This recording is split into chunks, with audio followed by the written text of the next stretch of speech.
Ice cream ले लो, ice cream ले लो।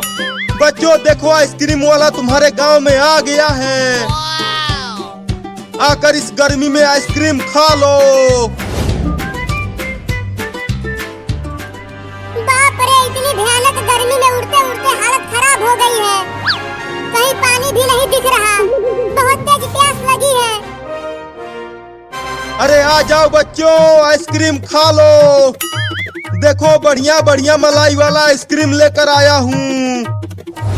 अरे वाह वाह, पानी नहीं है तो क्या हुआ, आइसक्रीम तो है। इस भयानक गर्मी में आइसक्रीम खाने में बड़ा मजा आएगा। अरे कब से चिल्ला रहा हूँ और कोई भी बच्चा अभी तक नहीं आया। चलो दूसरे गांव में चलता हूँ। अरे रुक जा आइसक्रीम वाला, मैं आ रहा हूँ आइसक्रीम खाने के लिए। चलो कम से कम एक बच्चा तो आया मेरा आइसक्रीम खाने के लिए। आइसक्रीम वाले भैया, एक मलाई वाला आइसक्रीम दे दो। मलाई वाला आइसक्रीम 10 रुपए का है बाबू। क्या तू 10 रुपए लाया है? हाँ, ये लो 10 रुपया, पापा के जेब से चुरा कर लाया हूँ। ये लो बाबू मलाई वाला आइसक्रीम। अरे वाह, ये तो दिखने में ही टेस्टी लग रहा है, तो खाने में कितना टेस्टी होगा। खा के देखो, मजा आ जाएगा। मैं इसे धीरे धीरे खाऊंगा।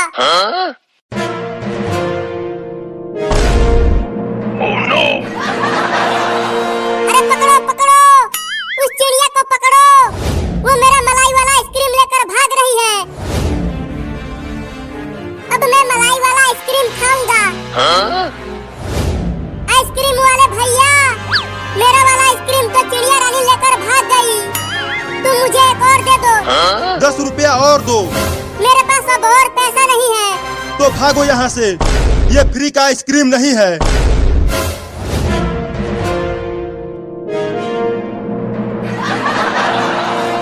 आइसक्रीम वाला तो चला गया, अब क्या करूं? चलता हूँ उस चिड़िया रानी से अपना आइसक्रीम वापस लेने। रुक जा चिड़िया रानी, वो मलाई वाला आइसक्रीम मेरा है, उसे मुझे दे दो। नहीं दूंगा, अब ये मेरा है।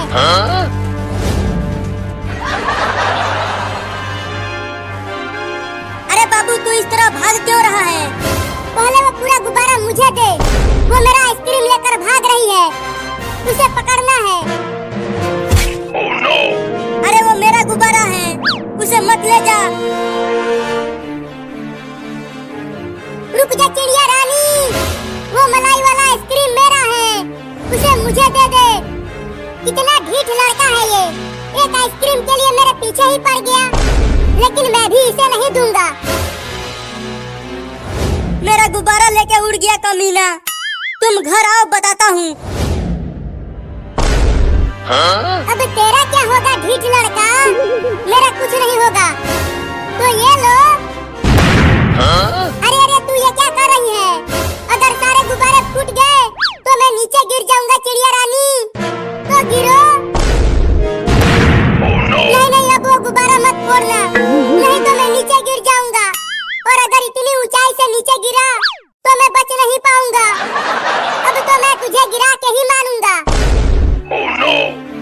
ये ले। अरे रुक जा, गुब्बारे मत फोड़ो, चाहे तो वो मलाई वाला आइसक्रीम मुझे मत दो।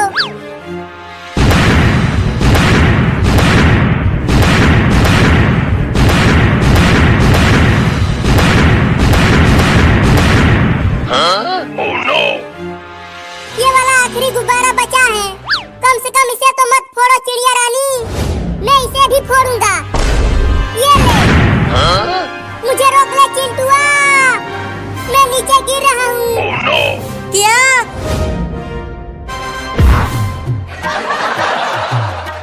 अब तू चल हॉस्पिटल, जब इंजेक्शन लगेगा तब मजा आएगा।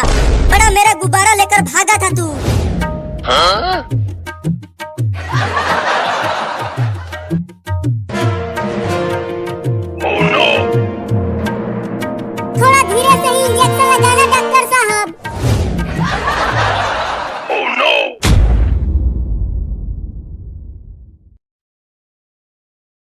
The night the shoemaker counted his last coin, the wind knocked 3 times on his broken window, slow, patient, as if someone unseen was asking for one final chance.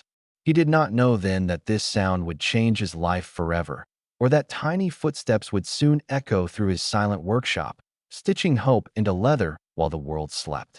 If you listen closely to this story, you'll realize it's not just about magic shoes, but about faith, gratitude, and how kindness returns when you least expect it. The shoemaker was an old man named Elias, thin as the worn soles he tried to repair, with hands rough from years of honest work.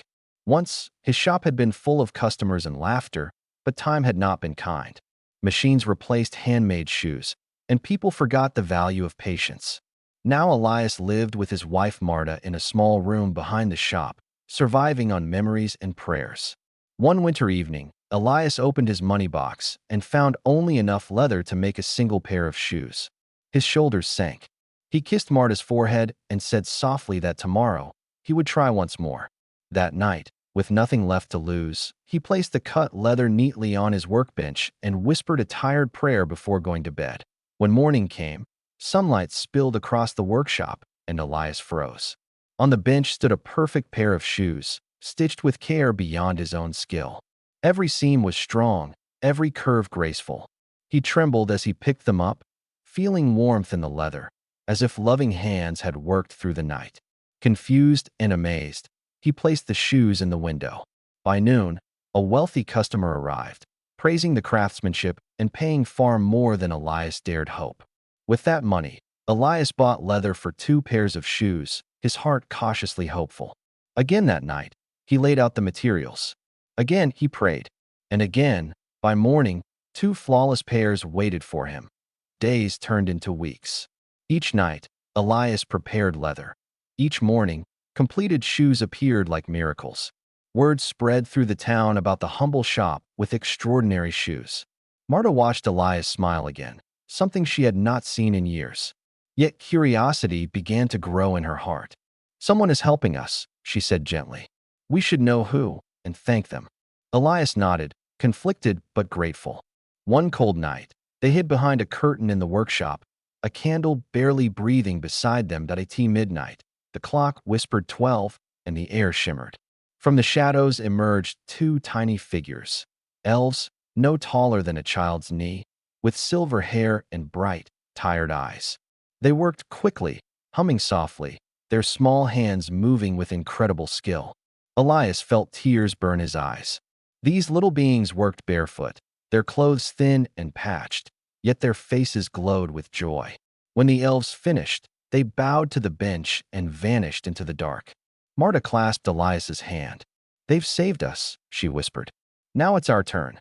From that night on, Elias no longer laid out leather.